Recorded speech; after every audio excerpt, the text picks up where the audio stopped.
Good evening, everyone. Welcome to another episode / edition / installment of Free Thinkers. I'm Q, one of the Free Thinkers. Got with me Nikki D, the other Free Thinker, and we got Denise Imani King, another Free Thinker. So we about to get on here. We about to talk that talk. You know, I almost felt bad. I was thinking like, okay, I think we got a good episode for you, but it's like I don't feel right saying that. Like, I don't feel like I'm putting on for somebody else. Like, what you mean? Starting like it when off. You say, "Oh, we got a good episode for you," then it's like, is this really for you? Or is it really for me? Right, because we love this conversation. I don't care. Look, I don't care who tuned in. I was like, right. I need to be at Free Thinkers at 9 Eastern Standard Time. She's like, tonight. Right. I hope you enjoy it. Right, exactly. Yeah, that's what I feel. So, right, guys, whether you show up or not. I think we're gonna have a good conversation that you can be a part of, whether it's whether you get fully involved or whether you listen, whether you comment. Please do all of the above. Of course, like, comment, share. Let us know that you're there because the algorithms lie, but we're used to that. Really, really bad lately. So, terrible lately, actually. So, just let us know that you're there. They can't. If you leave us a comment, it's a lot harder for them to hide you. Keep in mind, if you want to get on, go to the Free Thinkers page. If you haven't already, make sure that you've joined our Free Thinkers page on Facebook as well as YouTube. I want to keep emphasizing, make sure that you join us on YouTube. The discrepancy between Free Thinkers on Facebook and those on YouTube, there you go, Free Thinkers Worldwide. So we have over 700 members on the Facebook page, and only about 1/7 of those have actually signed up on the YouTube side. So make sure you go over there. I'm telling you, happens real quick. We're gonna have to pivot. Y'all saw they was testing y'all. Y'all have forgot already. They shut Facebook down for a second. They've been shutting down internet stuff. They just testing y'all. Trust me. So you want to make sure that you can catch us on multiple platforms because they wanted to see how you're gonna respond to it. And it's going to be only a matter of time where they start periodically shutting this stuff down. So keep in mind, if you want to get on, you can just click on the link. If you've never been on Streamyard before, super simple, super easy.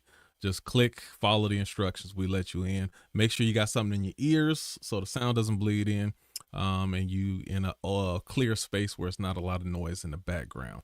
Also keep in mind there's adult content, adult language. So be prepared for that, and as well, come with your own thoughts and ideas. Don't come over here scary. Just speak your mind, and everything will be all right. Right. Repeat what you saw in a meme.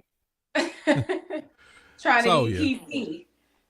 Yeah, no, we don't do P. We abhor the PC talk here.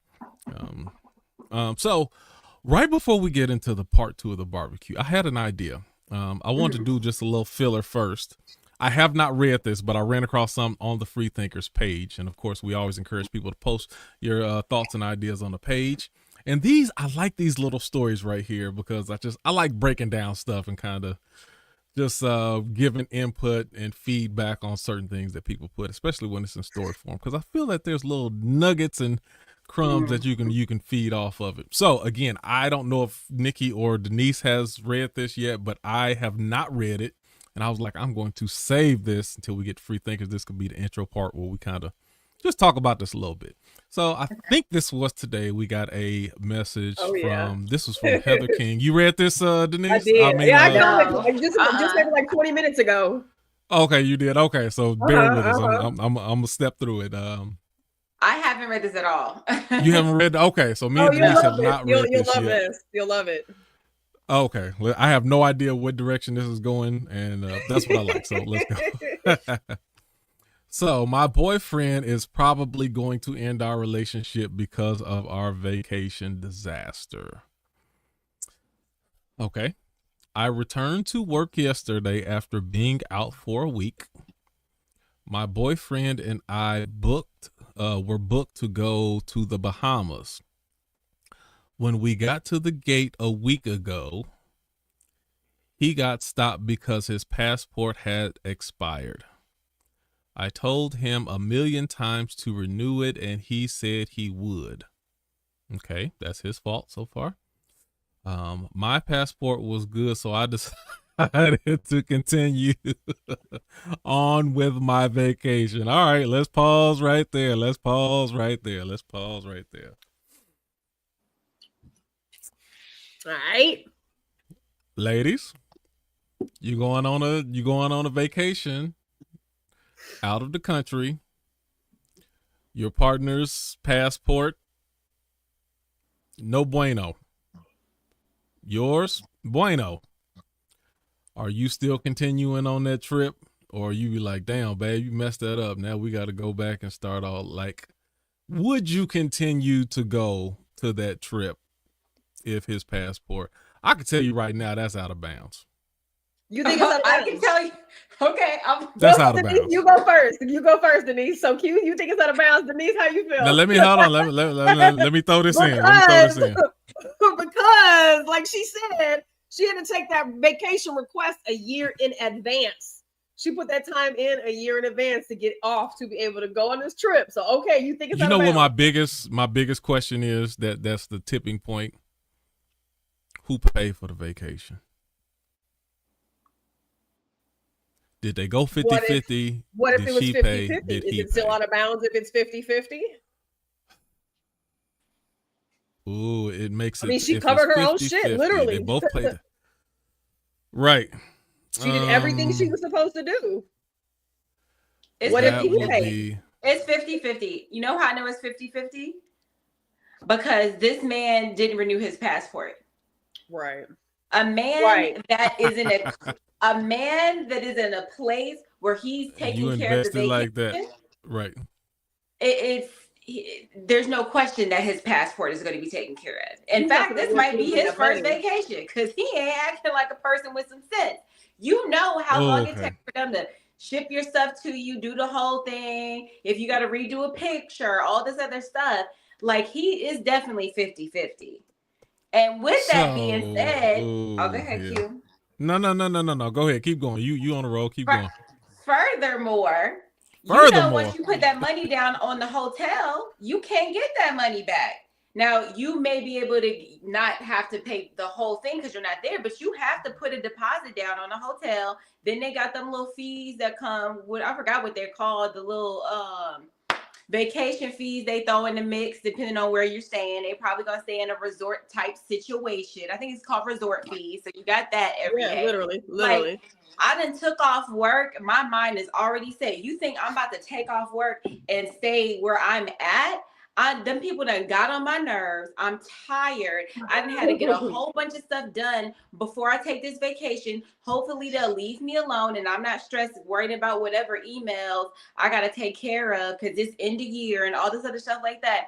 Baby, I told you to get your passport renewed multiple times, but you didn't listen to me. And I can almost guarantee you don't listen to me in other aspects either. And you didn't fully diagnose that. I'll be damned. There's no way. There's no way he paid for it. That or he just has money to burn, right? Because anybody who would have put up a couple hundred to a couple thousand, maybe he just real busy. He out there, you know, he's shaking and moving, and he just be on the move all the time. But ain't that much busy in the world. You're gonna learn your lesson. You have a calendar. You have a way to be able to set yourself reminders. Hey, I need to get this passport updated. Like, this is serious shit. If COVID didn't teach you nothing about how serious it was to have a passport and it be valid, like, you can't, and this trip was planned for a year. Now, the codependent me is going to be like, babe, did you get your passport? Like, I'm going to make sure that shit is legit before we leave. Like, you're not coming with me. How did they get up to the gate and she not realize that he ain't got the passport updated? What if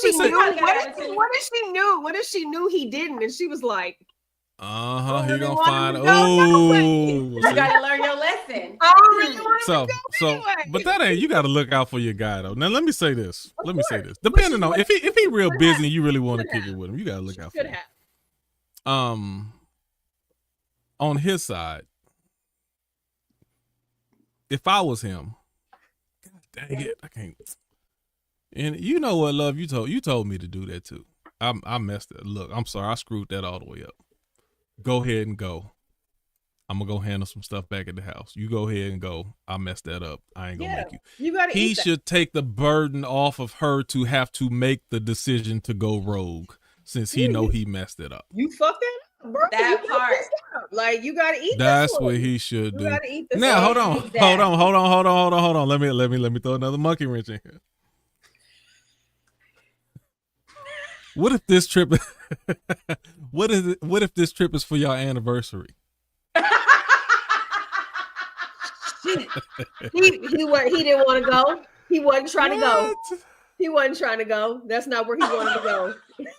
Because he would have made sure that stupid passport. What he could have, maybe he just working like crazy. No, I'm telling you, listen, that type of stuff can happen if you just not used to staying on top of your stuff. Maybe you procrastinate or sometimes, like, you know, my girl had to stay on top of me with something. Hey, did you get such and such? Did you get such and such? Are you sure you got, you know what? All right, by the fourth or fifth time she say it, then I'll be like, oh man, let me go and jump on top of this. But you know, otherwise it might just slip past me. I think there are some things that you, and especially, hold on, but let me say this, Nikki, a year don't make it no better, because actually the further something is stretched out, it kind of lulls you to sleep a little bit, because you end up, for sure, you always keep thinking that you got more time than you do, and it end up, you be like, oh, I got a year to take it. Oh, I still got 6 months to take it. And you just, there's never that urgency that's put on you in the way that it should sometimes. But go ahead, what are you gonna say? I think there's some things that you have to decide in a relationship that you're willing to let your partner maybe crash and burn a little bit on, or feel the fire a little bit, keep playing around with the fire like it's gonna hurt. Like, I think there's some things that you may have to just let your partner experience some pain, right? Like, I can't keep you from doing X, Y, Z, so you're gonna have to go ahead and do this yourself, right? I don't think that this is one of those situations. I don't believe in just taking care of everything for your partner and like making them incapable of being responsible. But I do believe that something like that should have been something where, if this is my partner, we're supposed to have each other's back. Like, we're supposed to operate. Like, if I fall short, you better pick me up. So if I know you've been so busy for the last year, so fucking busy, there's a possibility that like 6 months, 6 weeks, 8 weeks, 12 weeks before we supposed to leave for this trip, that like I haven't even heard about this passport thing. Like, okay, Nikki, let me say this. Like you said, we supposed to have each other's back. Yes. So the fact that he didn't get it done for whatever reason, yes, it's primarily his fault, but do you also take some blame for not making sure that it was stayed on top of? And because of that, then now we both ain't going on the trip? No, I wouldn't take fault for that, because I think that there are a lot of people in their relationship dynamics that they don't operate like that. They have a totally different type of, intimate style of how they partner for each other. For me, it would never happen that way, because I'm going to fucking make sure it's done. I have another option. Oh, well, that's what I'm saying. You're saying I'm going to make sure that it's taken care of. So the fact that she didn't, then she has to take some responsibility for them. No. We're not going on this. We are not going on this fucking vacation together. We're going together. Now, it may be the 12-week mark where I'm like, this fool ain't never got his shit. Let me go ahead and take care of this so it's done, right? But like, I would never let that be, you're going to have to learn this lesson. But I also feel so you saying you're not going to go to the Bahamas. You're not going to leave them and go without them. If I paid for my way, I'm fucking going. If I paid for my way. Nikki, you be giving mixed signals. I can't tell which side of the fence you on right now. Get your shit together and don't waste my fucking money and my time. That's all you got to do. No, if Denise, I'm going. If he paid for that trip, that's his money to fuck off, not mine. Whatever. I'll take the week off of work and hell, we'll have a good time at the house with your no passport having ass. But I'm taking that trip if I pay for my trip. Best believe. Best believe. Denise. I'm with Nikki on that. If he paid for it, I ain't gonna be like, bye. But like, if I pay for it, for sure, or paid half, whatever, for sure. I'm going to say this though. If I'm in a situation where I've repeatedly told my man to do something and now we're at the gate, I can almost guarantee you, because I had an ex like this, He used to feel like I was emasculating him because I'd be like, babe, did you do this? Babe, did you do that? Babe, don't forget to blah, blah, blah. Babe, da, da, da, da, da, da, da. I said I was going to do it. Why you keep saying that? Why you keep da, da, da, da, da, da, da. And now we are. Yeah, he get left. And He get left. Now we arguing because you said you was going to do the thing. So now I'm like, all right, okay. Yeah, he get left. I ain't gonna say nothing else. I'm not gonna say nothing else because you're tripping. I'm looking out. So the backstory makes a difference. It's not like the backstory makes a difference on whether you decide you go on. Well, but that's somebody had even commented and said, I think maybe it was Doug. He was like, "There's no real right or wrong way to answer this question." Like, you know, it's okay, yeah. Nikki, you know? Nikki, let me throw this back out here, Nikki, because she started this post off saying, my man probably gonna leave me for this. So was that trip to the Bahamas actually worth your relationship if that's the case? It must have been. It must have been. Not even the I'm asking you. I'm asking you, Nikki. My man ain't finna leave me over some shit like that. He's Stop not. changing the story. If it was a possibility, was it worth leaving? If he felt compelled to leave me over that shit, then I guess it was meant to be. I got a whole Nikki. Nikki she liked to sway between first and third person. She'd be like me, and then next one. Well, if they want to, like, no, stop. No. You're trying to change the angle. If that's what you want to leave me for, you've been just needing a reason to leave me. That's fine. Go on ahead and go. I had a great fucking trip. Goodbye. I'll let you get your passport fixed for the next girl because you're gonna get left at the airport again. So yeah, I'm gonna go. And if you want to leave me, that's okay. If I paid for my way, there's no love lost here. Shit, you ain't lose nothing and I didn't either. So we're good. You tripping. This is on him. He should have taken care of his shit. But I'm going to make sure as his woman, unless I don't really like him, you know what I mean? Unless I don't really want to be with him either. I'm just with him because it's convenient. Like, there's so many variables in that, but I do think it can go both ways. Let me finish this. Let me see. I thought you read my passport was good, so I decided to continue on with my vacation. He was outraged that I would go without him. That's on him. He shouldn't be outraged. But I don't get much time off, and this has been planned for almost a year. That's how early I had to put in for my time off. And I want to relax, not spend a week at home. He says it's wrong for me to go alone, but I went anyway and left him at home. I know plenty of people that go on solo trips, and although this wasn't supposed to be that, I went and had a great time. Now he says he doesn't know if he wants to continue our relationship because he sees that I will abandon him at any moment. But I didn't. He wasn't the responsible one. This was all his fault. Is that enough to leave me? I mean, really. Hey, Kevin. Is that a leavable offense? Let me ask. Just is that No, and guess what? If you want to leave me because you were not being responsible, that lets me know who you're going to be in this relationship, and you can go. You sure can. Because if you're going to blame me and not take responsibility for what you did not do, and then you want me to suffer for what you did not do, you're crazy. Like, is this not gaslighting and manipulation 101? Like, bro, you messed up, dog. Like, you messed up. Like, and I'd be inclined to believe that they were not the tightest of relationship, right? Like, again, and it kind of goes like, you know, with what she said, like in a partnership relationship, it's your job to make sure that the other person doesn't come up short. So if that person doesn't have my back, if they're not operating in a manner where it's just like, damn, you know, even if I did forget, legitimately just, holy shit, knew I had a year to plan, like life just happened, and oh my God, how did I put this out of my mind, you know, like, but I know my baby got me covered, like I know I'm gonna be straight at the end of the day. That's what the relationship is supposed to be about. If we don't have that, I'm going on that fucking vacation, and I hope you're gone when I get back then. If you gonna be tripping about it because I chose to go. Period.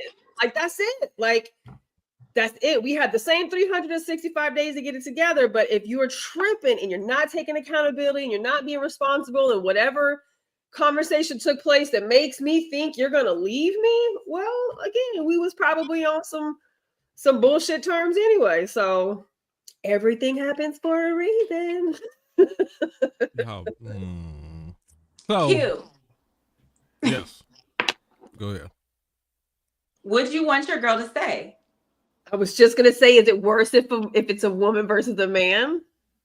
That was going to be my next question, but not from that. Just the same scenario flipped around. But the man was like, I told her to get her passport updated. She ain't do it. I ain't did. And then I just went ahead and went on the trip because I told her, look, well, you're going to have to stay home. I'm going anyway. Would y'all have been equally okay with that the same way if the roles, if in this story the roles were reversed and he was the one who kept up with his stuff and she forgot for whatever reason and couldn't go?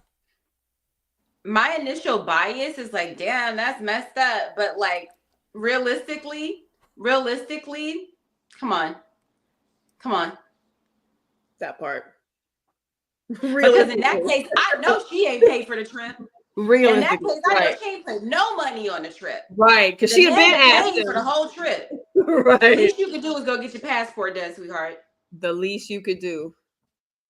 So maybe he didn't want to go. So, maybe he didn't want to go. Maybe that was his way but what I'm hearing is, without saying I don't want to go. What I'm hearing is the punishment is for the negligence, or there's no punishment. my lack of consideration to your plight is because of your negligence. So, say for instance, my dad called those natural consequences growing up, baby. That's just how it goes. We was raised with natural consequences, so don't fuck around and find out, because you will find out. But what I'm saying is I love that term. What if you get to the airport, you get to the airport and he changed bags at the last second and he forgot he left his passport in the other bag. Are you still going then? No, we'll take a late flight. I would see if we could do something with the flight. That would be my first instinct. Yeah. We gonna switch up the flight. We gonna get there. We gonna get you, baby. We gonna get you there. You gonna owe me some drinks, but we gonna get you there. Right. Right, for sure. What if something happened and we had the passport 2 days ago? Now all of a sudden we lost the passport. I cannot find it out. Nobody knows where it's at. We can't find it. We're not doing that. That's not an option. It is not an option. Unless somebody came in and broke in this mug while we was both asleep or at work. That's just not an option. We can't find it, so we can't go. Are you going to go, or are you going to stay and wait until maybe we find it or maybe we don't? So this was a day, the night before you realized you couldn't find it, or we done already got to the airport? We got there. We had all our bags packed a day and a half ago, and we swore we had everything. And then we get there, all right, we're going to go back. We cannot find it. We just cannot find it. And there is nowhere to be seen. We don't know. Now we're starting to think maybe it fell out in the car. It fell out of somebody's pocket while we were driving or when we got out the car. So it ain't no telling where it's at now. Are you still going? Because you got this, like you said, you got this week. I've been waiting on this vacation all week, and I gotta go. I need to know the refund policy, the reschedule policy. I need to know what fees are involved and associated. Yeah. I need to know. Your week about to be up regardless. Your week is about to be up. You took that week off a year in advance. No, but if we go home, but if it's reasonable to be able to reschedule this, let's say till tomorrow morning's flight, so we can go home and look, right? Like if it's like an insurance company, if it's reasonable and customary, then we're gonna pay for this shit, right? But if it's like no refunds, no cancellations, no nothing. Okay, then what you doing? And I paid for this trip. We're going to have a long talk at the airport because this is fucked up. But it's fucked up for him too, because it genuinely wanted to go. But I just feel like responsible people, that shit don't happen. That just can't happen. And that Stuff can happen. It particular can case, happen. Absolutely. in that particular case, because it wasn't just flat out negligence, I'ma work with you. Because it's one flat out negligence, and we really just don't know. So I'm thinking we need to figure out how much money can we get back from this, and we're gonna have to do a little tri-state something. I'm not staying here. Right. Whatever it What is. if the trip was to What if the trip was to celebrate his birthday? Oh, well, These people been getting on my nerves at work. I had to block this out almost a year in advance. I barely get any personal time off. We're going somewhere. Yeah, we going somewhere. We may not be going to the Bahamas. We might be going to Philly. Miami. So we're going to Miami. Right. If I gotta go get me some sand from Walmart and we gotta go a state over, we're doing something. But I'm not go gonna to Key West. It's still in the States. You ain't gotta go to the passport. I'm not to gonna go to Key leave West. you though. If it wasn't just pure negligence, I wouldn't leave, and I might. Yeah, I wouldn't leave it. I wouldn't leave if it was pure negligence. I wouldn't do that. If it wasn't pure negligence, I wouldn't do it. Okay. That's all. How would you feel? I'm conflicted about that conversation. So how would you feel? How would you feel if your longtime girlfriend, doesn't even have to be a wife, but how would you feel if somebody that you were in a long time relationship with, or maybe not even a long time relationship, just how would you feel if this was your situation and she left? Well, first, again, I would tell her to go. Yeah. And knowing her, she probably wouldn't go. She probably wouldn't go. If you made her feel like crap about going, right. No, if I'm like, no, man, go get some rest, go enjoy yourself, this and this, and she probably wouldn't go. But what if you try to make her feel like shit about it? Do you think that she would go? Well, I wouldn't do that. Me personally, I wouldn't do that. Right. I was just like, no, go get you some rest, get some, right. She might, but she probably wouldn't. What would you do? I wouldn't go. And that's the thing. I don't feel like it's wrong to go, but I wouldn't go. And if that's what we set out to do, then that's a us thing. And trust me, because we both take solo trips. I go out, take trips with my cousin, or we don't have to go everywhere together. So that ain't what it is. But if we said we are going to this place, then it's going to be us that arrive at that destination. But if you mess this up for us, then how the fuck is that we? Because you weren't thinking about we when you forgot. I would tell her to go. She probably wouldn't do it. If she forgot something, then I'm not going. I know this is so hypocritical, but I almost think that like the dude can't leave. Like man can't leave woman behind. Like woman can go and leave her man behind, but like man can't leave his chick behind because she like. And I know that's like so fucking. Now, would I mind going to the Bahamas for a week by myself? Hell no, I wouldn't mind that. Right. But but yeah, it's a priority thing. My relationship, it takes way higher priority over, and even the possibility of us damaging the relationship or her feeling some type of way about my allegiance, not worth it. Right. And if I have enough faith in my self-worth and the creator and the provisions and everything else, we'll see that trip again.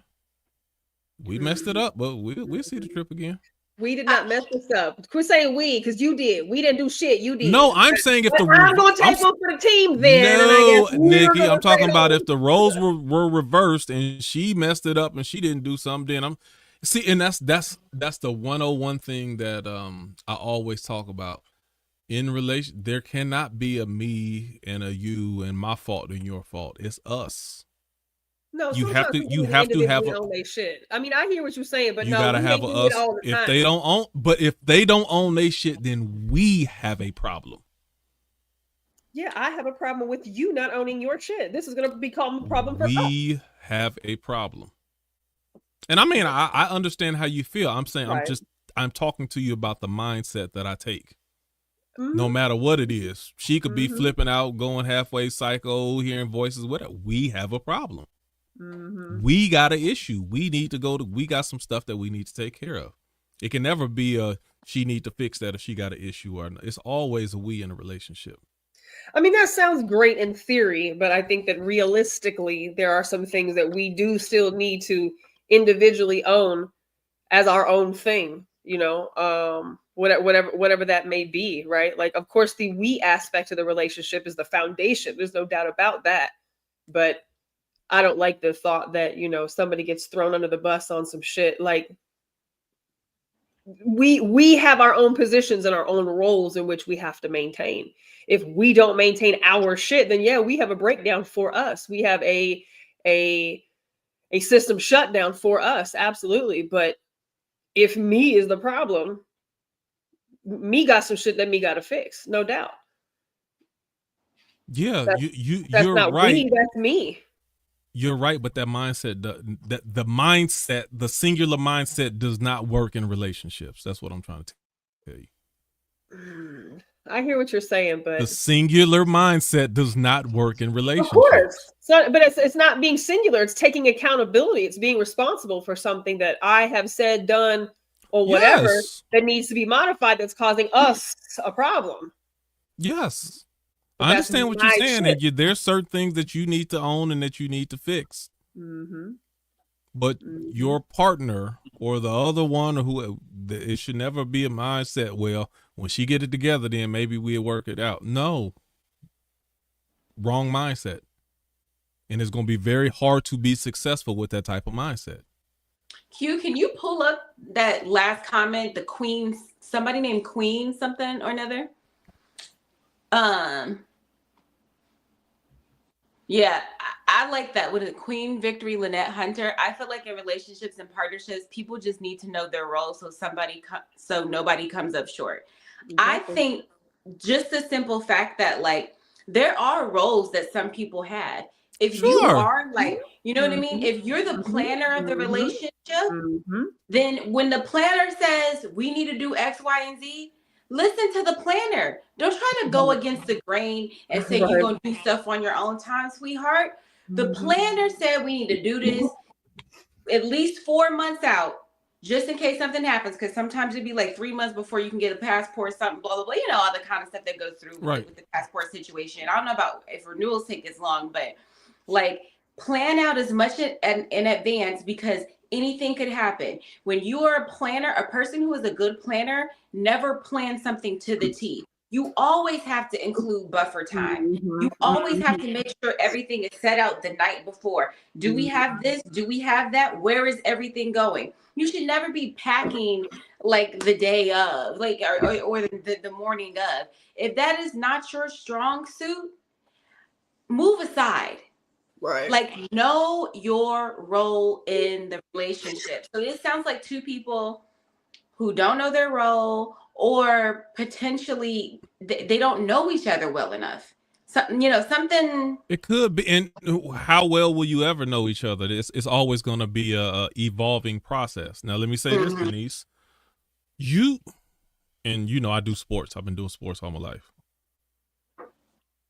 It's still, there's a half a dozen different roles on one team. You got your star player, your supporting player, the person who's designed to just play defense, the one who makes sure that they shoot and they don't dribble too much, the enforcer, the one who, like, everybody has a different role. Guys, there's there for team spirit. All of that, but it's still one team, though. And the moment any of those people take an I mentality, the whole team breaks down. Ooh, they gave me chills. That's good. That was a good thought, though.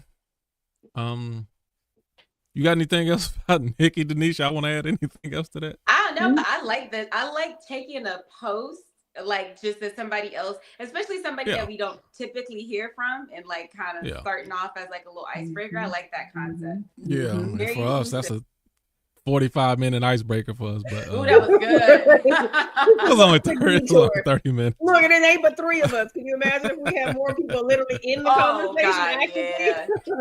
I would love to hear Ivory and Tierra on that one. Right. Right. Yeah. That'd be interesting. Well, but shout out to the folks in the comments, though. We definitely see y'all over there in the comments. So even though you might not be on the live stream with us, we definitely appreciate you for pulling to the comment section and tuning in and engaging with us over there. So I see Brian. I was acting a whole fool the other week. I don't know what y'all was on the other week. When? What? Who? Everybody. They were going in. It was this topic because that's when I was like, "We finna do it again. Y'all better bring y'all ass back." What? So they turned to a whole nother conversation. They sidebarred the conversation. They did. So Denise, tell me, like, what are your reflections or your takeaways or reflections based off of the last conversation we had a couple weeks ago? Anything stand out to you? I told y'all I've been working on my emotional intelligence, and Q, it was how you started the show. It made me really, I thought that was such a sweet way to start the show, to say, okay, like, knowing your role. Speaking of knowing your role when you're coming into a space that you are not a part of, you are being welcomed into. And there was a few things that you hit upon, which is like just coming and just assessing first before you say anything, before you do anything. Don't be coming there being loud. Don't come in throwing your weight around. Just be quiet. Like, I think that was the biggest thing, because I like to come in and I immediately see all the things that are wrong, and I like to be like, oh, we can fix this, But it's like, well, before you do that, like, see what they've already done. See how far they've come. Maybe this is a big deal in comparison to where they were. And you just coming in here and just throwing shit all over the place. You know what I mean? Telling them it needs to be better. And they're like, you have no idea how worse it used to be. Now they feel like shit, Right. This is better. Not acknowledging what they've done, the good things about it. And even though you may be coming into a situation trying to make it better, when you come with that kind of energy, it doesn't make it better. In fact, it makes it worse, and it'll make it way worse before it gets better. And you'll have to do a lot of relationship repairing before people will actually listen to your right ideas. Mm-hmm. So that was like the biggest takeaway from me, was just like, be quiet. Walk in and just be quiet first. Had you been in a situation, Denise, since last Tuesday where you had to utilize any of that or like exercise that at all, like on any level? Because I love how you came in the conversation last week. You're like, oh my God, I do all of those fucking things. When I rewatched it, I laughed my ass off just looking at your face, and you're like, oh my God. Guilty. Because I don't see you as that, right? So like, it's funny for me to hear you talk about you in that space.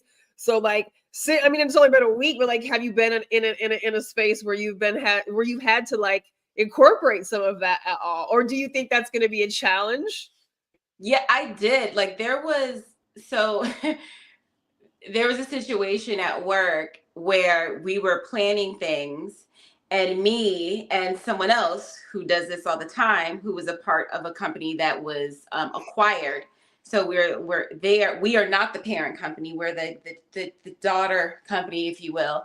And they brought, how a person brings you in and you thinking they're bringing you in because they want your expertise, but in fact, they're just bringing you in because they want you to do some work or like try to get other people on board with something. Mm-hmm. And so we didn't realize until after that that's what they were doing. And we were telling them, hey, we've done this thing before. It was literally just planning a Friendsgiving at work. And we were like giving them all the logistics and things that they should be aware of. And they did not listen to us. And so I made it work anyway, because I'm going to make it work, but it could have been better. But instead of me saying, I told you so, in a we told y'all this, and that, and y'all didn't do this, and everything we said happened, I approached it a little bit differently. One, I waited until someone asked how it went. That's number one. Yay, and then I talked about all the good things first.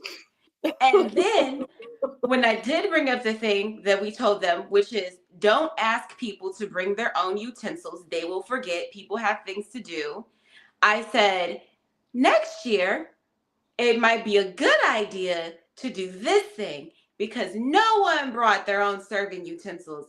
But thankfully, this person, which was one of the people who was trying to go against the grain and didn't listen, ended up finding something. So I tried to like give someone credit for something that they probably could have just totally avoided. But also saying, why don't we do this next year? It was really great. And I just felt good because I didn't just come and bulldoze, but I got my point across. Wow. So I did. Well, that's good. That's good. That's good. Practice makes perfect. You know, is what they say, right? That's a good And you know what else I noticed too? Y'all don't see me that way because this is a safe space for people to be direct and honest. So I'm never having to fight this thing because it's always like, hey, like everybody just say how they feel and that's it. I don't have to fight against this tug of war of can I tell the truth right now or do I have to? True. You know. True. That's a good point. Right.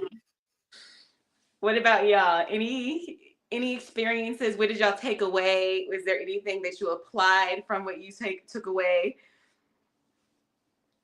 Me personally, no. However, I was definitely in spaces this week where it was very evident that people should have watched this conversation the week before, where people just go into spaces that one, you were kind of invited into this space, first of all. We didn't change your mind at all the other week, Nikki. No, because I like to believe about your white bias. No. I thought you went back and watched it and got like, yeah, you know what? They was a little right. For people who don't know what Q means by white bias, he means that Nikki be going in on other white people. And don't give them no pass. There's no nuance with white people, no pass. There's no. But who else is supposed to? Who else is supposed to? You could, but that's going to get met with every negative, way to divide the difference between you versus them, right? But me talking I shit feel to as white free person about thinkers, white we should people all shit. have that same liberty. Say that again. Now, as free thinkers, we should all. So sometimes you'll hear me say that. Of course. Because I got the man perspective, I got the black man perspective, I got the Q perspective, and then I'll be like, as a free thinker, put all that to the side. As a free thinker, this is just what my brain tells me. You take everything else to the side. This is what I see as fair. Right. You ain't got there yet. No, because I don't feel like there's anything that I need to say differently. I think that what I'm saying needs to be said to more white people from white people so that we can start to make it be an accountability thing, right? You and Denise can tell white people about racism all fucking day long. A racist is going to find every way to deny and be fragile and be in denial and all of those things, right? When it's me going after a dumbass white person about their racism and their and their prejudices and things like that, what can they say to me? The worst thing they call Nikki, I gotta ask you a question. You know the worst thing that they're gonna call me. You already know what they're gonna say. The worst thing they're gonna call me, right? Other than that, you can't hurt my motherfucking feelings. You can't hurt mine. I can hurt yours, you crazy racist person, way before you can hurt mine. And again, only people who can end white supremacy and challenge white supremacy are white people. So it has to be people like me who are willing to challenge our family. You can in certain pockets. Let me ask you this, Nikki. Are you okay as a free thinker with are you okay with just holding certain bias as a free thinker? Am I okay with holding certain bias? Like acknowledging, I may be biased in this area and I'm okay with that. Absolutely. Can I? And that's why I keep saying, as a free thinker, I'm not okay. I feel like I'm doing my free thinker brain a disservice when I hold bias in those spots. I have to compartmentalize. But Denise, what you said, saying? I was gonna say, taking like the perspective of like a woman, right? You know how many conversations we've had on free thinkers where we'd be like, women are the one that's going to have to hold other women accountable, especially when it comes to like conversations like women who are lying about being assaulted and like women who are putting extra sauce on things when it comes to like when they're saying this Me Too situation, like women who like slept their way to the top and then try to turn around and say it was a whole nother thing, like that kind of stuff. Like we have to be the ones that can say that, because you as a man, you almost like don't have the right to say it, even though in a fair, free thinking world, you should be able to say it. You can't. Now, on the other hand, where I kind of want to agree with Nikki is Nikki knows white people better than we do. Because there's going to be some things that white people are going to say to Nikki that they will never say to us. So some of what she's saying might not even be a bias as so much as just insider information. Just like if, you know, you're going somewhere with your wife and or you have like a homie or something and the homie's like giving your wife weird vibes and you're like, oh no, that's just my friend. And your wife is like, I'm a woman. When a woman does even if she's never outright doing this or that, it is clearly means this thing. And so I kind of feel like maybe Nikki's bias is not really a bias. Yeah, oh, absolutely. It absolutely is a bias. I do not think it's a bias. When she accuses all white people of being racist that vote for Trump, that's bias. Find a line. She says there is no monolith when it comes to white people. I'm like, no, because you are either, you don't get to straddle the fence. Straddling the fence is bullshit. Straddling the fence is, what do they say? If you don't choose a side, you choose the side of the oppressor. I agree with that. Because if you're not choosing my side, then you're not choosing my side, right? So like if you straddle the fence on issues of racism, you're okay with it. So if you as a white skinned person voted for that man, I guarantee you somewhere in your bloodline, it's been okay to say the N-word with a hard R on the end. And there's anti-blackness somewhere sewn into the fabric of your family. Otherwise that man would repulse you. No matter how many things I agree with him on, vaccines, not making them mandatory, all these other things that I agree with him on, you know, politically wise, policy wise or whatever, I could never, ever fucking get behind that person. Because at the end of the day, I know that this person is also racist. They're a disgusting man pig. Like they're nasty, right? So you couldn't get me in a voting booth and be like, well, I got to for country. You voted for a fucking Klan member. That's never going to be okay with me. So if you're okay with that, you're okay with anti-blackness. And if you're a white person who's okay with anti-blackness and you cross my fucking street, I promise if the opportunity presents itself, I'm going to try to make you uncomfortable. I'm going to let you know that we're not all like you. We're not all that way. Some of us do challenge other people to come out of that space, right? But Nikki, if that was the case, then that also would apply for the black people who voted for Trump too. No, that's not the same. I already told you. It's not the same. It's not the same. All right, I ain't gonna go back in that circle again. It's not the same. Okay. I can't tell a black person why a black person votes for him, but I can definitely tell you why a white person votes for him. Well, that's not. So can you tell? Can you say why a man would vote for another person? You're not a man. No, but if there was a certain alliance to some certain things. But I'm saying I can't tell if a person is black. I can't speak on that. Well, if a person is a man, you can't speak on a man's point of view either. I can't speak on black people voting for him and people calling black people who voted for him crazy because they think he's a racist and they voted for racist. I'm not a black person who's grown up black to know what dealing with racists every fucking day in my face is like. I don't know what that's like, right? You do, Denise would, other people would know what that's like. As a white person, I know what it's like to deal with white racists all goddamn day long, right? So I know why white people vote for them. Black people have been dealing with racists their whole fucking life, right? So a lot of the feedback that I have heard over and over the last couple of years is we know he's racist. At least he's honest, which I don't agree with that. I wouldn't vote for somebody either who's openly racist, but I also receive racism totally fucking different than a person of color. My experience of racism is totally different than a person of color. So why a person of color may be okay voting for a racist, I don't know, because I've never lived that experience. But as a white person voting for a racist, I know that lived experience. So they're not the same, in my opinion. As would be a man versus a woman voting for that person. Totally different stance. All right, I ain't gonna go back on that again. It's not a bias. I'm not biased. I don't, because you in the same breath you just spoke for all white men too. I didn't speak. What do you mean I spoke for them? When you said how they all think. Like on one instance, you was like, I can't say how a black person associates with that because of their history, but I'm saying you're not a man either. So how can you say you associate with what a white man, with their whether stance and what their plight whether would it's be? a white woman or it's a white man, in this particular instance, voting for that particular person is the same thing, in my opinion. It's the same thing, in my opinion. You, Denise, you got anything before we jump around this a little bit?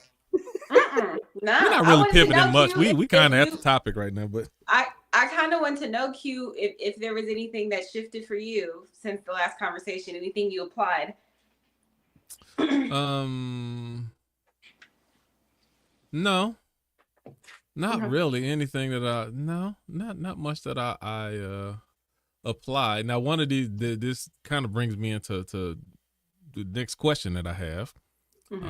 Because then I start to wonder, like, because even last week we start talking about, well, who's invited to the barbecue? Like, and how do you decide when you want to, how do you decide when you're going to invite somebody to the barbecue? And a lot of it, I think, across race, gender, sexuality, a lot of it just came back to some of those basic things that we were talking about. People coming in as an ally, not overstepping your bounds, being there to listen and to learn before you think you're trying to teach somebody something. And I think that from the conversation that we had last week, it went across the board under any crossover, anybody that you allow in there, it has to be those same principles that's met.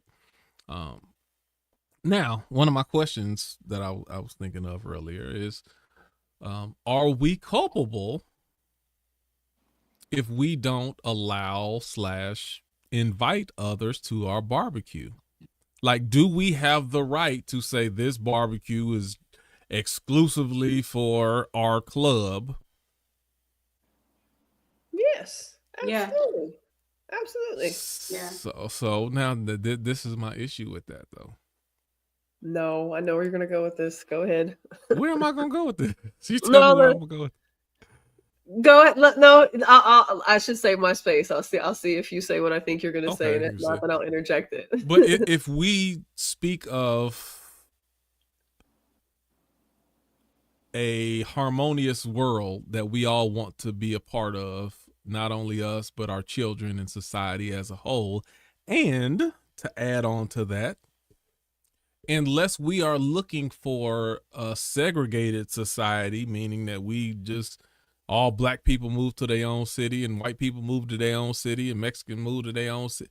Like, we have to intertwine in the workplace, at the grocery store, at the hospital, everywhere we go, we interact with one another.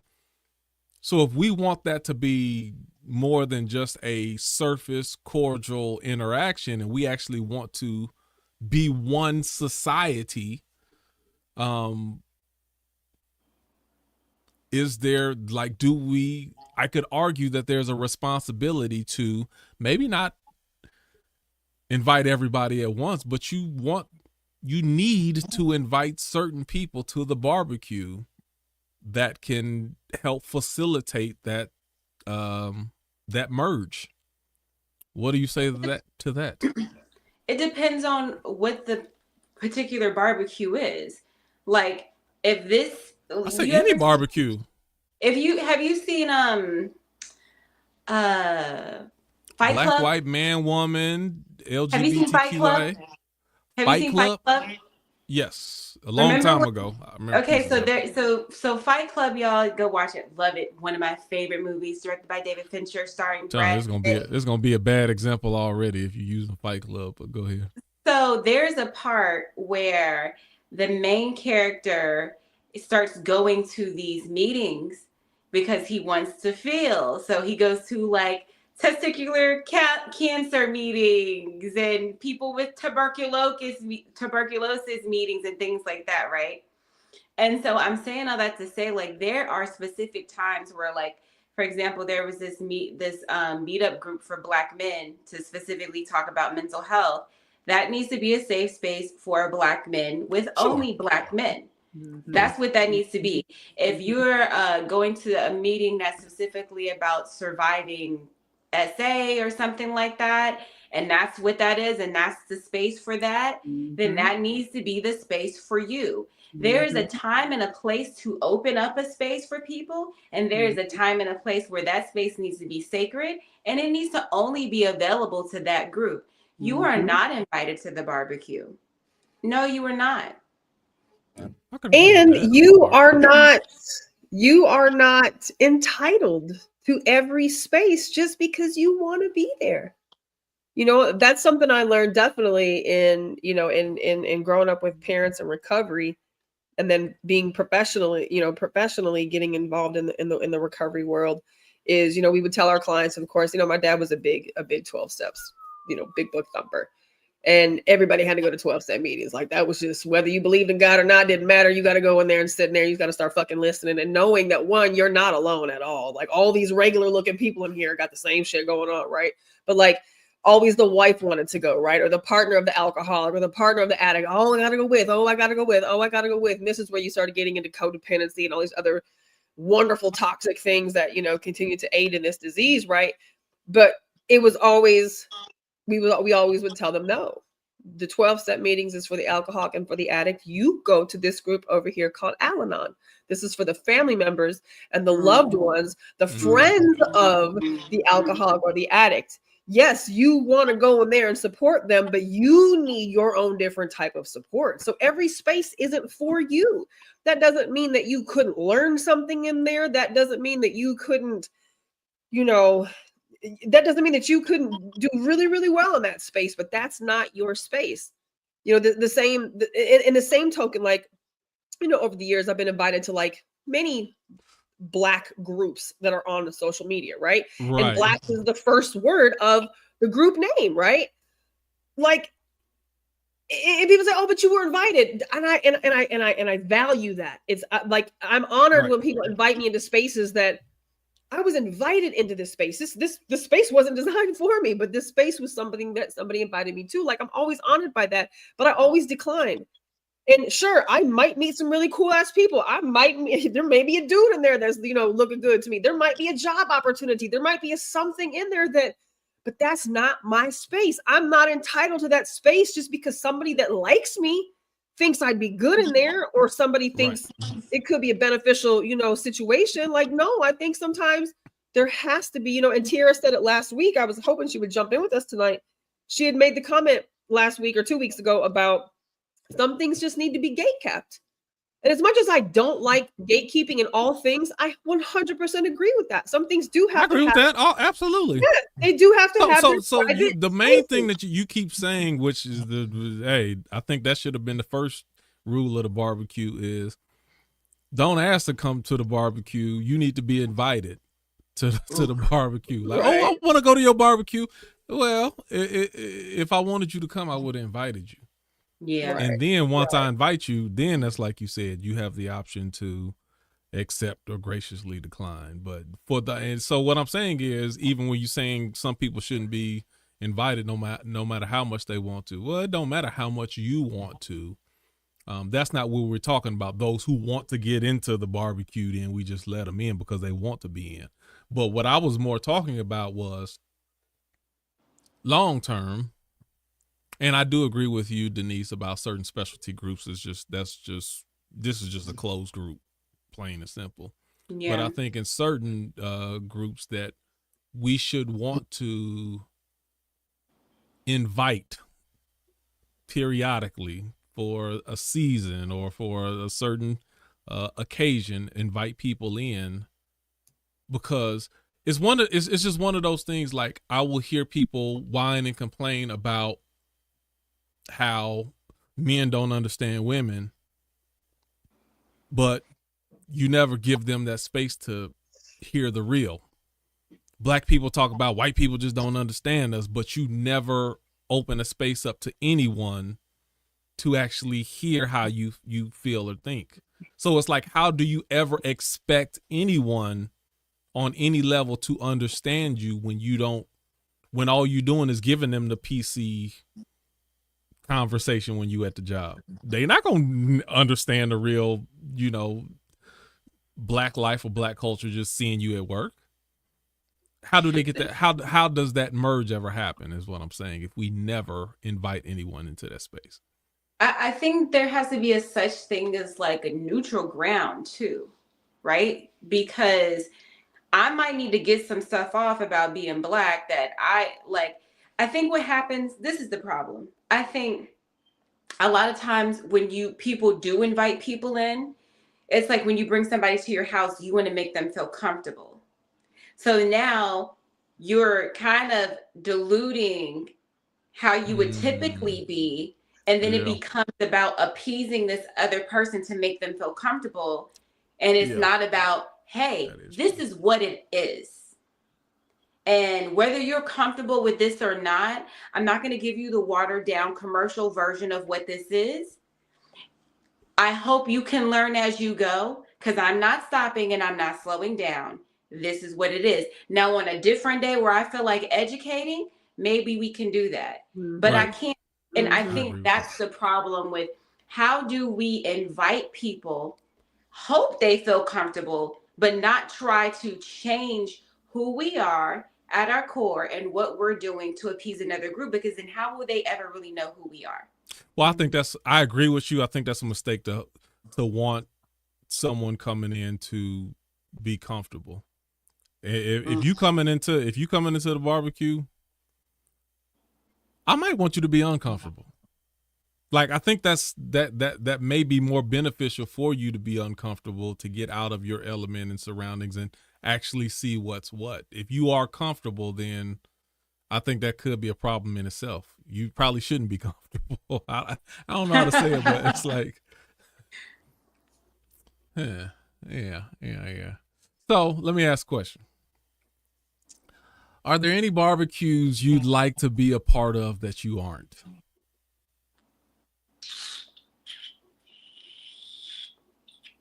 Not just about all of them. I like to be invited to the white barbecues.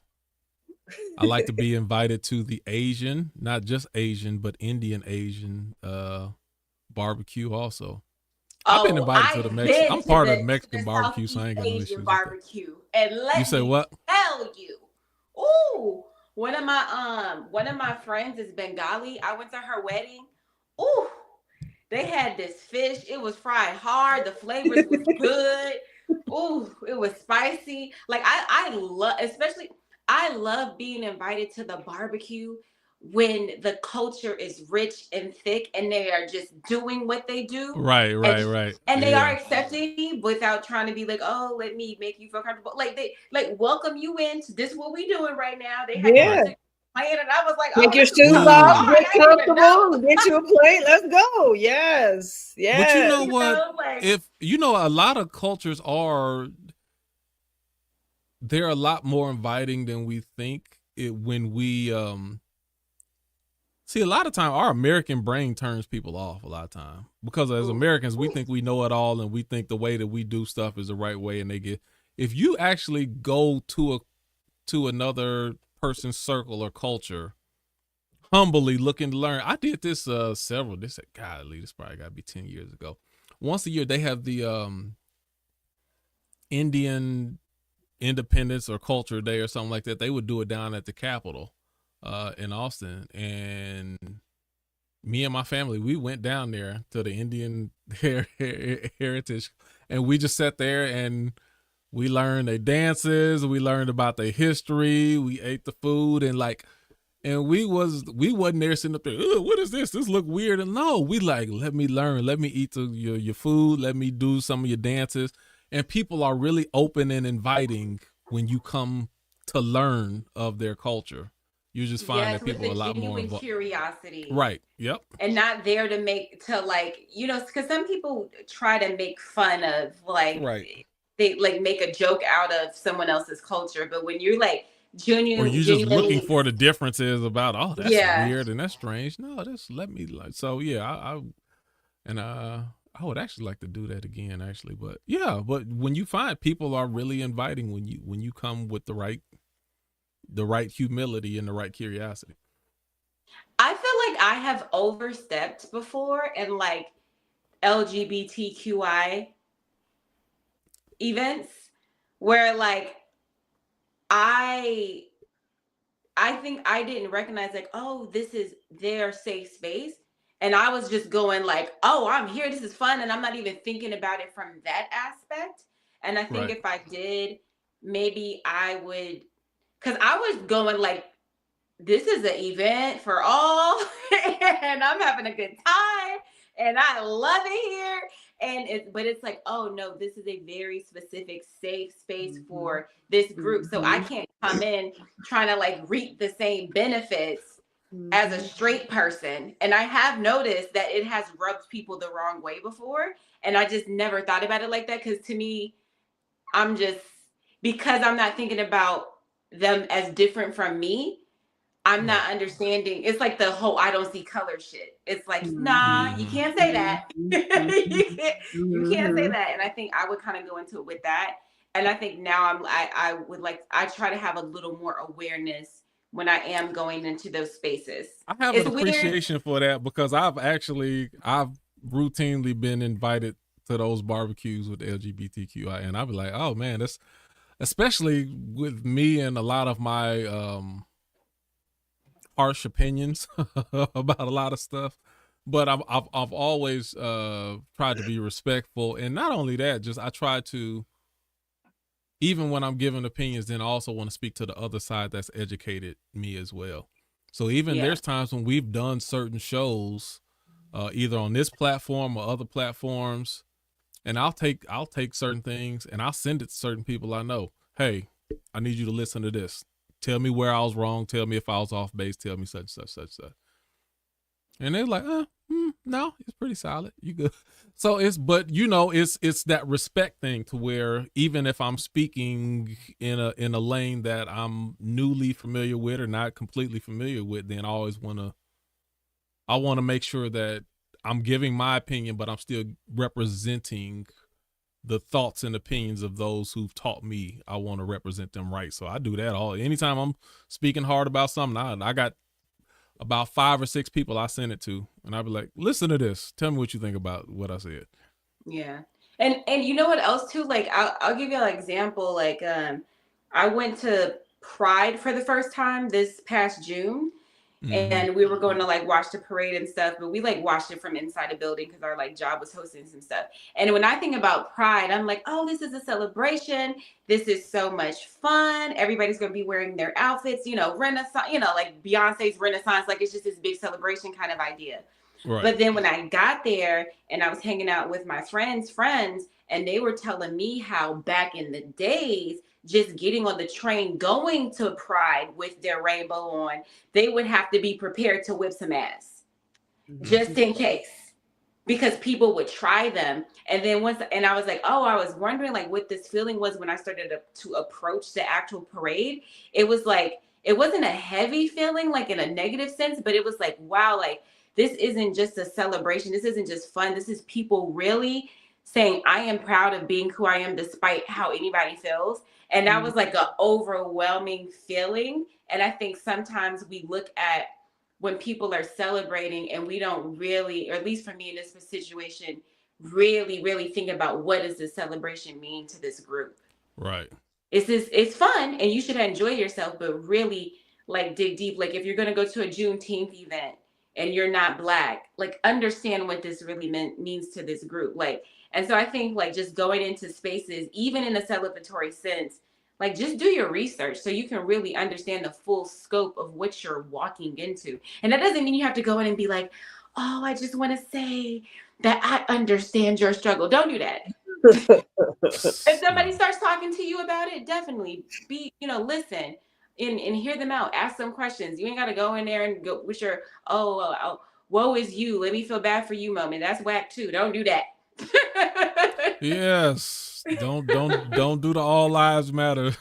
That part, I hate that part. Oh, I hate that part. I had to throw that on somebody yesterday. This whole conversation was in my mind last night. There was, and I was gonna add y'all to the group just so you could see it, but there's nothing to see because it's the same bullshit that you see day in and day out on social media. But there's a local group, and this last night this white chick posts on this group, and this is a clean group, first of all, so it's a wild ratchet ass group. How you invited to the Colleen barbecue?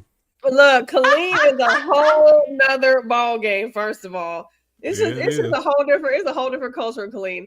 And so this white chick gets on this group page, and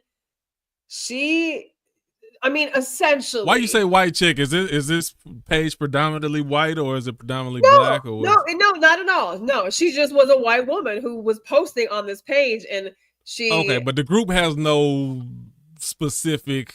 No, it's for anybody in Colleen. It's for anybody in Colleen or anybody who wants to be on this crazy ass, throat ass, ratchet ass, just fucking Colleen group, right? These crazy people are some of the craziest. I mean, we talk about no filters of any sort, life, social, emotional, physical. It's a trip, right? And so this chick, this older, sound like something I like. It's fucking great. This older white chick, she gets on there and she posts and this whole long ass thing, basically about how she's looking for black men, and that's literally what she's saying in the whole entire post, over and over and over. But every time, instead of saying black man, and instead of saying the N-word, she puts the ninja emoji up. Let me tell you what happened. Oh my God. I'm going to add you to the page because there are like 4 different groups. There's 4 different posts with at least 400 fucking comments of people who are, either people are going in on her, or they're like, oh, I didn't understand what's the problem. And everybody likes ninjas now. I don't understand. Right? And so you have some people who genuinely don't know what the ninja is code for, but then you have everybody else who knows what the ninja is code for, and she just keeps doubling down. So no matter how many black men or black women or white men or white women or any other color in between comes in and tries to tell her why this is foul, and you know exactly what you're saying and exactly what you're doing, and the fact that there are a slew of black people who are saying you probably shouldn't do this. You can just say black men if that's what you want to say. You don't have to say this, but the fact that this is what you're saying means this is what say nothing. It's an emoji. She got fucking dog walked. She got dog walked so bad. Denise look at me like this. So of course, like all the other biracial, all the other moms, all the other white women in town who've got biracial kids and shit. And so this is where I have to just decide if I'm going to get involved or not get involved when they get into these conversations. You stayed out of it? Hell no, I didn't stay out of it. She know I didn't stay out of it. I walked right into it. Again, I got to use my space and use my time wisely. So when you have somebody who is just that ignorant and willing to put their shit out there, I was like, all right, bet. So this one white chick, she comments and she was like, oh, I'm a mother with 4 biracial children and blah, blah, blah, blah, blah, blah, blah, blah, blah. I don't think anybody should be allowed to say the N-word. Nobody should be saying it. And I said, you can feel however you want to feel. She didn't say the N-word. She put an emoji. But as in the context of the rest of this conversation. And so she was like, and so I told her, I said, you don't get to choose that. That's not your fucking right to decide whether black people can or can't use it. If a black person's telling you shouldn't fucking say it, then you should not fucking say it. That's exactly what you should do. Doesn't matter how many people say you can. If one says don't, then you probably shouldn't. Be respectful. It's not that fucking difficult. It's one word out of the vocabulary that you can eliminate. That's it. Just one. That's it. It's really fucking simple. That's all you got to do. But the fact that you refuse to listen, the fact that you refuse to be respectful, the fact that you refuse to be mindful, And so it was beautiful to see like other white women chiming in on these white women being like, bitch, sit down. Just shut up. Like, you are a part of the problem. If people are telling you to stop, then you should probably stop. But these girls, these white girls were doubling down on, oh, well, I got basically mixed kids, so I can say it, or I grew up in the hood, so I can say it, or you know, my man is black, I can say it. He lets me say it. And it was just, it made me think of this conversation and how much I I vomit when those are the kind of white women and white people that get invited to the barbecue, right? And then fuck it up for everybody else because they totally did not handle themselves the way that they should have handled themselves in that sacred space, right? Right. And you just see it time and time and time again. So the all lives matter thing, that's usually what I meet them with in conversation is you just all lives matter this. You just went from let's talk about the black part to this because we don't have that in common. But now we all lives matter this, so we can just be like, oh, well, yeah, we're all important. No, let's talk about black. Why can't we do that? Because it's the element of the anti-blackness. And anti-black is anti-black. There's nothing you can, there's no way that you can put hearts and flowers around that to make it be anything better than as shitty as anti-black is. And so to me, that's the part of gatekeeping that I think is critical because everybody doesn't need to be invited. And yes, to your point, Q, you're right. You know, this is how we get to learn other people and, you know, whatever, right? But like, into Denise's point, I think there's a time and place for everything. Everybody is not entitled to be invited to everything just because you fucking want to. And if that bothers you, you are part of the problem. You should just be okay with, you know what? If men want to have a men's group, I'm not going to get in my feelings. If black women want to have a black women's group, I can't get in my feelings. My friends can tell me what was discussed afterwards if they'd like to, or they can ask me my opinions afterwards if they'd like to. But it is our job to be respectful of people's spaces, men, women, gay, lesbian, straight, black, white, yellow, green, brown, whatever the case may be. You don't have to agree, but respect my space. And you are not entitled to come into it just because you think that you want to be here. And, you know, that whole entitlement shit, and that's a privilege thing, you know. I think that there has to be a time and a place. I think everybody should not be invited. I don't think everybody has the right to be invited. For sure. So you didn't touch on this directly, but indirectly. Let me ask a question. What if you've been invited into the barbecue, you are now fly on the wall, whatever you want to call it.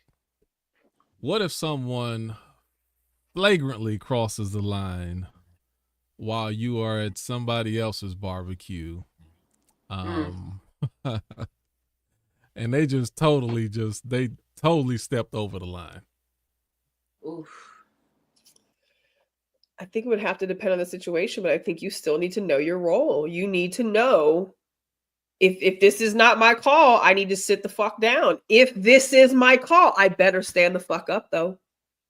You better make the right decision in that situation. You better stand up for what needs to be stood up for, or you better sit down if this ain't your time to stand up. Ooh, that's hard one for me because like sometimes when there's something flagrant going on, like it's just like innately in me to like say something. Like if I see if something's wrong, like it's just like it comes out and I'm like, oh fuck it, I'm here now. You know what I mean? The only time I try to avoid that is when it's like a potential dangerous situation, because I've been in that situation too where I'm like, oh, I've learned. I'm like, hold on. This could turn out a whole different way because I'm trying to step in and trying to be peacemaker, trying to step in and trying to, you know, make things better. And I'll assess like, is this going to be worth me potentially getting messed up? Mm-hmm. And can I potentially go to jail? Can I potentially, you know, anything potentially negative happen to me? I'm going to have to remove myself unless we are dealing with like helpless human beings, like basically kids, older people, maybe like another woman or something, like someone disabled, something like that. If there's someone just helpless, then I'm like, I'm probably just gonna jump into it. But if it's not that, I'm gonna be like, y'all gotta figure that out, because I don't even know what's going on anyway. And I'm not about to insert myself when this ain't even my barbecue. And now I done inserted myself, and now I'm all up in the mix, and I'm being a part of some mess.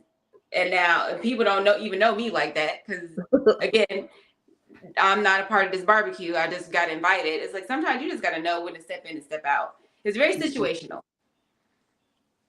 So Nikki, like you at the barbecue some type of way, and then somebody start talking about, you know, all white people is the devil and stuff like that. Like you, and I think I had this conversation with you before. I had to, like I'm sure I had to tell you that I had to argue with you that they wasn't. Like, no, they not. Like, I did not expect that response. I was not prepared. So I can't even use that but something as an example. No, okay, but you know. Okay, so they say, you know, all white women, they loose. Like, you know, something like that. Like, are you going to just flagrant? Like, where's your line to where you like, all right, now you talking about me and my kind, and like, do you feel obligation to be like, all right, that's you crossing the line? Not just off of what you said, but the fact that you clearly see that I'm here. Right. And even at some point, even if you're being yourself, you are still going to be mindful that, yeah, I'm right here. That's almost like what I say with, I ain't got no problem talking, nobody trying to talk to my girl. I don't care. I expect people to try to talk to her. But if I'm there with her, you're not going to be trying to come on to her while I'm right there. Like, you see me right there. Now you being deliberately disrespectful. Mm-hmm. So those are the type of things, like, do you ever step in and be like how do you feel like how do you deal with that? So every situation is different, but I you know, my dad also raised me to know that if it doesn't apply, let it fly, right? So like, you joke with me about me being the host that talks about hit dogs holler. That shit don't bother me. When black people talk about white people being devils, I mean, there's been many times I've had those conversations where I'm like, well, I'm trying to find something to disagree with you on, because the way that it's defined and the behavior that's being displayed is pretty fucking evil. So I'm not going to disagree with Nikki, do you consider yourself a devil? No, so I don't take offense to that shit because I don't participate. So if people are talking about white folks being devils, you can do that. That's fine. You probably had an experience with a white ass fucking devil. I'm not the one that you had the experience with, so I'm just going to sit here and let you have your conversation because I'm a guest in this space. We're back at the bar. All white people, because I don't. That's not my job. So no. In the same token, with the whole, you know, talking about white women are loose and shit like that, I've heard that since I was in middle school. So that doesn't bother me. Shit does. Hit dogs holler in every space that you're in. So the only it may not have to bother you to still be disrespectful, though. You know what I'm saying? There's a lot of stuff that don't bother me, but it's like, but there's also a lot of truth to things that people say. You know, I mean, I'm not going to sit up here and say that a person's experience with 15 different white women wasn't what it was. Shit, I know it would be different if they was with me. So I can't be offended by shit that doesn't apply to me. I am possibly a different one, right? So what my job needs to be, what my job is just be fucking different. Be exactly what people say that you aren't. Don't be what their experience is of what they've already experienced. Like, just don't fucking be that. Be a good person that just happens to be white, who just happens to be about that shit and isn't afraid. Let me ask you this. Is there ever time, because this was more my train of thought, is there ever time that you would just excuse yourself out of the space if you felt that it was being flagrant? No. If I felt I needed to because of certain things, yes. But if it was a space in which I was invited into, I don't think I've been in many spaces where it went to a place that I had to leave because it was going to get bad, right? I think that in most spaces that you're invited into from somebody else, if they're around, they're generally a part of, you know what, let's go elsewhere. Let's be a part of, like, you know what I'm saying? Like, I don't want you to be a part of this conversation, or I don't want you to be hearing this part of this conversation. Like, if that makes sense, right? Like excusing yourself in that situation so that conversation may still take place amongst a group of people who want to have that conversation without my presence being something that changes the frequency of that conversation. So just going elsewhere, but like feeling like I have to leave a conversation. I don't think I've been in a situation where I've felt like I had to leave a conversation or needed per se to leave a conversation. I just don't go where I don't need to go. I feel like I just don't go where I don't need to go. And if I'm somewhere I'm not supposed to be, I shut the fuck up. Just be a fly on the wall. Yeah, I got you. Hey, I'm gonna tell you right now, if I'm a white lady and I'm somewhere and y'all calling all white people devils, I'm going in, bruh. I don't care where I'm at. Like, what are you talking about right now? And Denise, that's my issue. Like, I was all white people devils, and I'm right here. And I'm right here because now you playing. But not just that. Not like I'm right here, but it's like, if you invited me to the barbecue, then you know me on some type of level. So this person or these type of people that you're talking about, you don't see me in that same type of way. So how can you still lump all people into that when you have at least one living example of someone who's not that? That's my issue with a lot of people who talk about Christians and Christianity all the time. Well, they all do this, they all do. I'm like, well, you know me a little bit, right? Do I do that? Do I judge you? Do I talk down on you? So you can't say they all do that if you got the example of the one that you know the most or you have the closest relationship. Don't do that.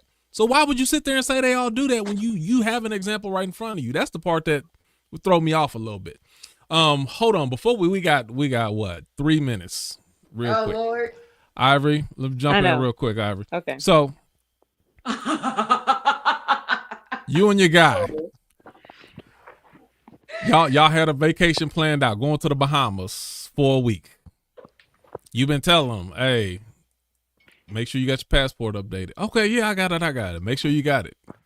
You got the passport? I'm gonna get it. Don't even worry about it. I got it taken care of. Time of the vacation, you done already took your time off a year in advance. You done already took time off. You need this vacation. You ready for it? Get up there and his passport is expired and he can't go. Are you still going on the vacation without him because he had the opportunity and he just didn't handle business the way he was supposed to? Or what would you do in that situation? You going back home with him upset, or you hopping on that flight to the Bahamas? Wait, let me say this. I know I didn't get in on the last one, but I'm getting to this one too. I don't go to spaces where I don't have a voice, but that's just my 2 cents. So I might be in a space where I don't have a voice, but I won't be there again. I don't frequent spaces where I don't have a voice. My voice is valuable. I got it. It means a lot to me, so I'm not going to. Isn't perspective valuable also, Ivory? If you have the opportunity to gain perspective from those who normally you wouldn't get to hear that perspective in any other setting? Yeah, I think that's very valuable within a conversation. So my curiosity should be heard. My questions should be welcomed. We learn through a conversation. So if I'm not welcome to have a conversation with a voice that's mine, then I'm not going to be in that space. See, Ivory sound like you, Denise. That's how you're talking about. I got to say something. I gotta say it. I have a voice. I have an intellect. I have thoughts. I've studied things. There's no reason for me to be in any space where no one's interested in any of my thoughts. I don't see me giving my opinion to other people. In some settings is not as important as for me to gain the information of knowing what other people think when they in a setting where you won't get this conversation anywhere else. I want to hear what you me have to gaining think. it is more important than me giving it out. I want us to have an exchange of thoughts. I do And want to hear what you have to think. And you should hear what I have to think too. And there's a way for us to converse in a way that doesn't have to be a debate or argument. It can be an exchange. Settings, that is, I get what you're saying. I just don't. Exchange, it's just not a space I need to be in. Hello, mushroom baby. Okay, I got you. Now tell us about this so back other to this. I'm sorry. I'm gonna cancel everything and I'm gonna rebook it without you. Oh! You said you're gonna do what? Why cancel if you're gonna go without it? Why don't you just go? No, because I need to take one of my homegirls and you didn't mess that up. I'm not trying to sit nowhere by myself. So since you can't get your stuff together, I'm gonna cancel, get as much money as I can get. We gonna refit it without you because you ain't about that life, obviously. So let's cancel. Why wouldn't you just wait for him to get the passport and re-go with him? Because your actions have shown that's not important to you. You got a different list of important things. So let's get this all canceled so mama can rebook with her homie. Wait. Ivory feeling some type of way today. You ask Ivory next week, she gonna have a different answer. No. all Ivory's answers are just rough today, boy. I didn't anticipate. I only had 3 minutes. I got to get to it. You ask her these same 2 questions 2 weeks from now. It's gonna be a different answer. Ooh, that was good. Oh boy, I get that. That's the one thing I do understand. Look, you ask me a certain question on a certain day, you might get a certain answer that you might not normally get. It depends on which day of the week you ask me. It might be different. Okay, hey, we're at 1:31. Anybody have any final thoughts or closing statements before we get out of here?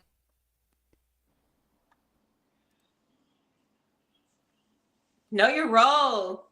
To what Queen was saying earlier, know your role.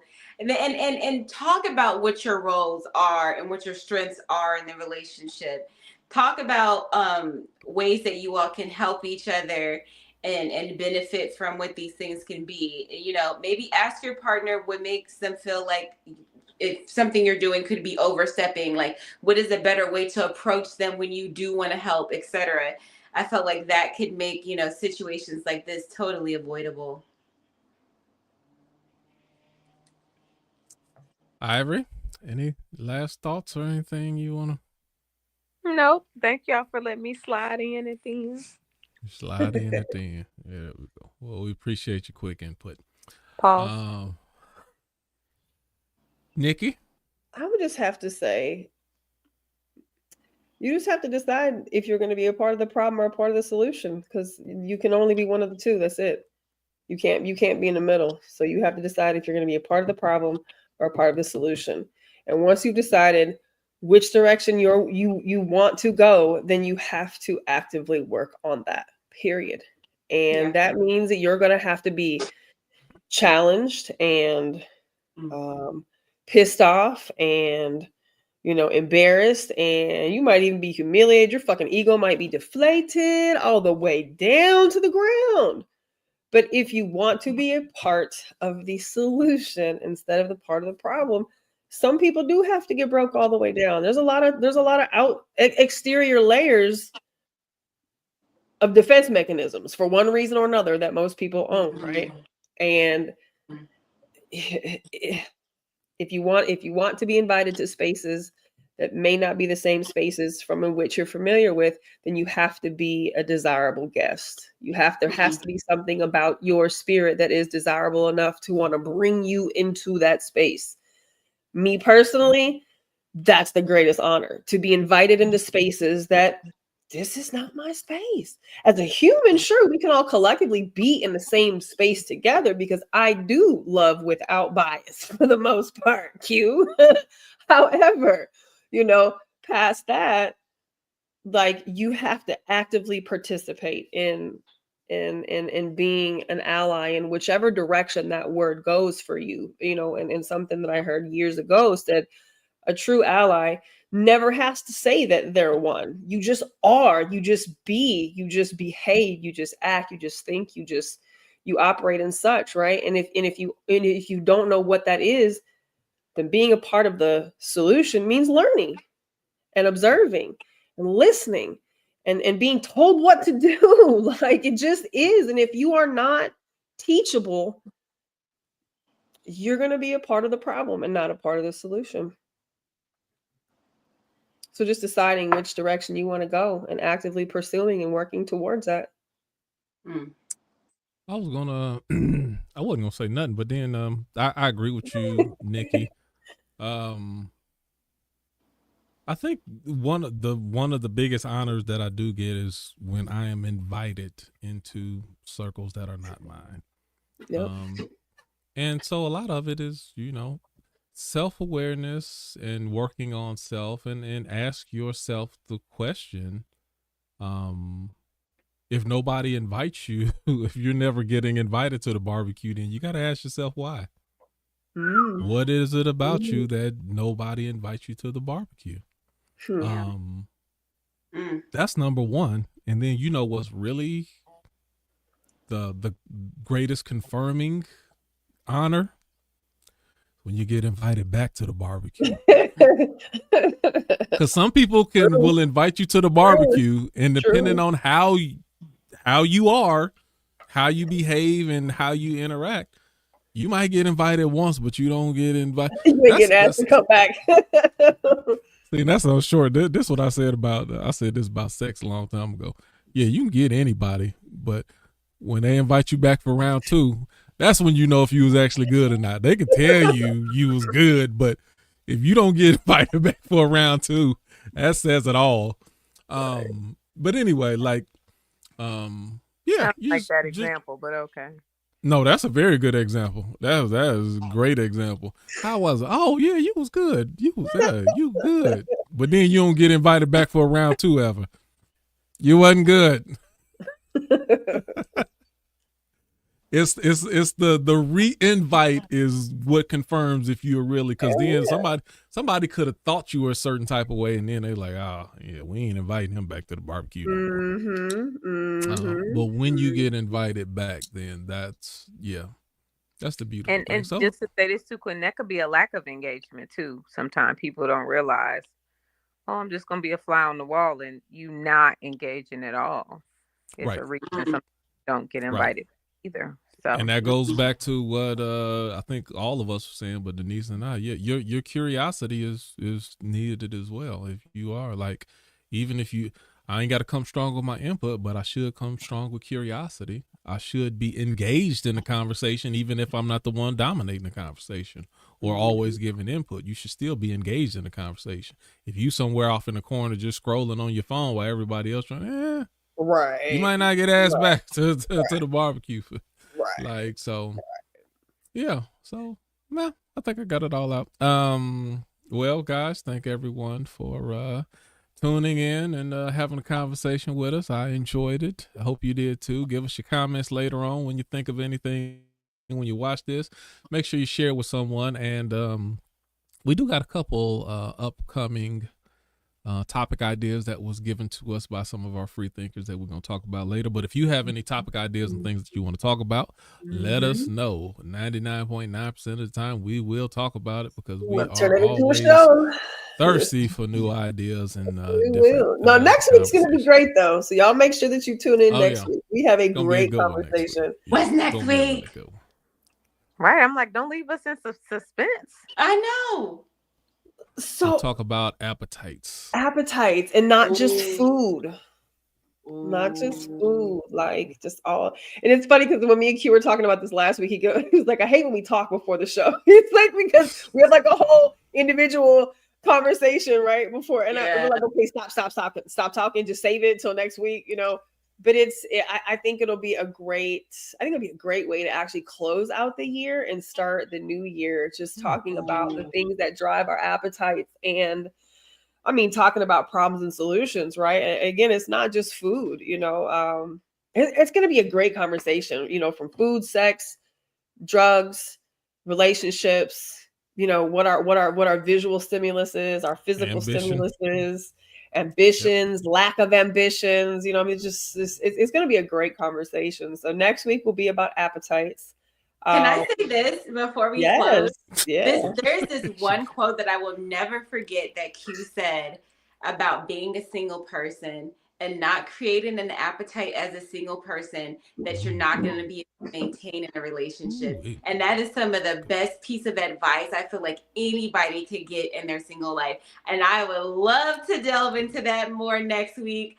I think this is going to be really good. Get your questions ready. Get your questions ready. Get the topic ideas ready. And join us next week, 8:05 live. Of course, you can always join us in the comment section and chop it up with everybody who's in the comments. But definitely pull up next week, 8:05 live. It's we'll go till 9:30. Maybe 10, just depending on how the conversation goes. But if you join us in the comments tonight, there's a couple people who are there. It's their first time. Welcome to the conversation. Like, click the StreamYard link. Get cute and pretty and, come to the conversation next week. And let's have a good one right before this holidays and this new year kicks off, because it's going to be an interesting 2025. It's going to be interesting, whatever it's going to be. So, what'd you say? Share, like, share, subscribe, and we'll see y'all next week. Good night. Bye, y'all. Good night.